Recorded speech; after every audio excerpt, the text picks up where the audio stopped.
Derrière la montagne habitent également des gens.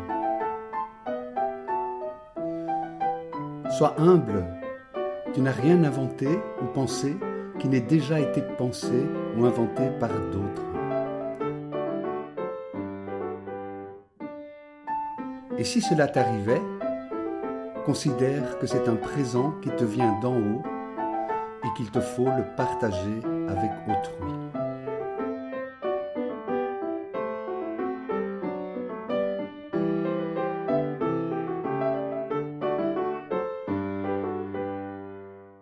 Bonjour, je m'appelle Max et je suis pianiste et professeur de piano.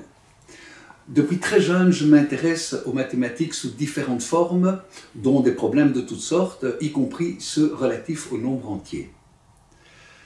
Avec la complicité de mon ami Georges, nous allons vous proposer une série de vidéos dont l'objet est la résolution de la conjecture de Goldbach. Une conjecture est une affirmation dont on n'a pu vérifier ni qu'elle était vraie, ni qu'elle était fausse. Celle de Goldbach date de 1742 et dit tout simplement « Tout nombre pair peut être écrit comme la somme de deux nombres premiers ». Dans les prochains épisodes, nous reviendrons en détail sur diverses définitions, dont celle de nombres premiers, et donnerons les explications et les précisions concernant le processus ayant abouti à une démonstration. Tout cela sera ponctué d'anecdotes, de comparaisons, d'exemples, d'illustrations, de manière à rendre ces exposés aussi ludiques qu'accessibles.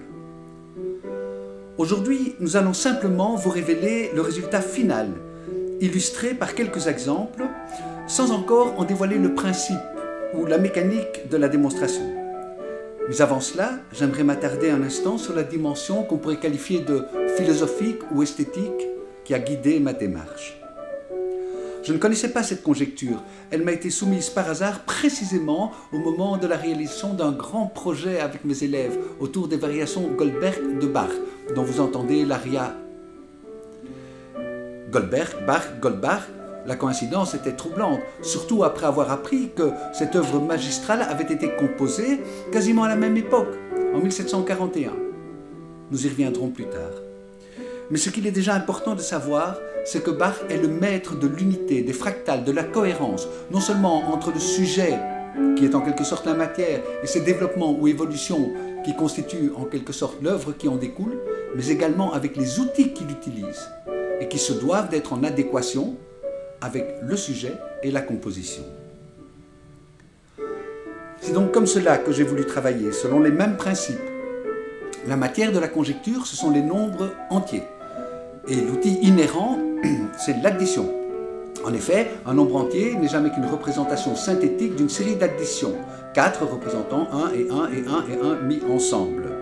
La multiplication, qui n'est qu'une forme synthétique d'additions successives, les puissances, qui ne sont jamais qu'une série de multiplications successives, et évidemment ce qui en découle, la soustraction et la division.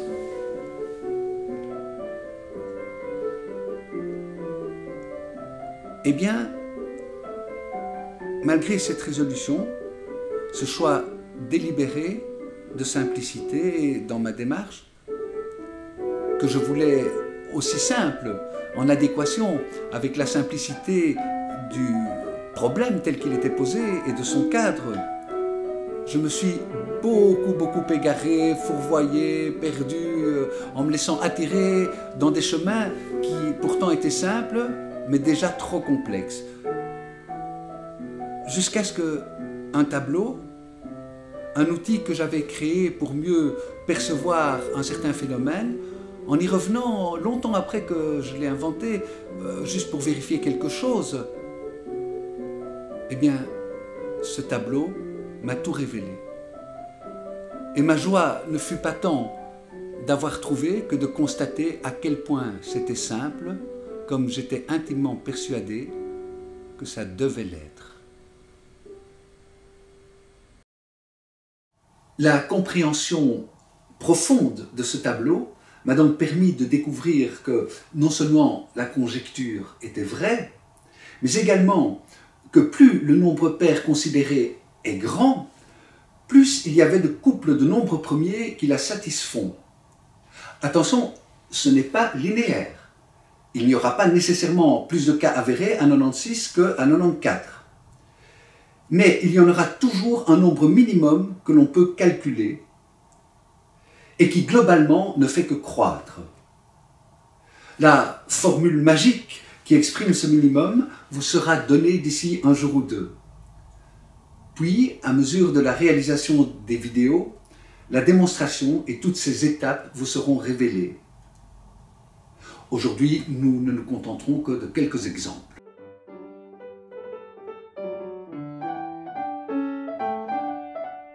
Si nous choisissons 92, la formule nous dit qu'on devrait trouver au moins 3 couples de nombres premiers dont la somme vaut 92. En fait, il y en a 4. 61 plus 31, 79 plus 13, 73 plus 19, 89 plus 3. Tout cela fait 92. Pour 208, il devrait y en avoir au moins 6. En pratique, il y en a 7. 67 et 41, 137 et 71, 197 et 11, 191 et 17, 149 et 59, 179 et 29, 107 et 101. Toujours selon mes recherches, 350 comporte 12 solutions ou plus, et il y en a 13. 223 et 127, 193 et 157, 331 et 19, 199 et 151, 307 et 43, 347 et 3, 241 et 109, 271 et 79, 337 et 13, 277 et 73, 283 et 67, 211 et 139, 313 et 37. Minimum 25 cas répondant favorablement à la conjecture prévue pour 1676 et 26 effectifs, dont 853 et 823, 1279 et 397, 1483 et 193, 1129 et 547, 1657 et 19, 1033 et 643, 1237 et 439, 1453 et 223, etc., etc. Vous pouvez me faire confiance, j'ai vérifié. Et si ma démonstration et mes calculs sont bien exacts, on devrait trouver pas moins de 102 cas avérés pour 9976.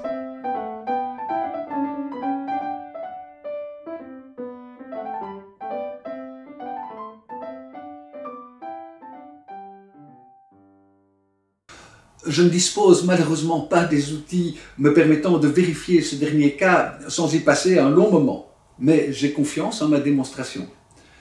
S'il y en a parmi vous qui ont les moyens ou la patience de le faire, merci à eux de communiquer les résultats dans les commentaires. Au prochain épisode, donc, le plus rapidement possible, vous aurez la formule. À tout bientôt.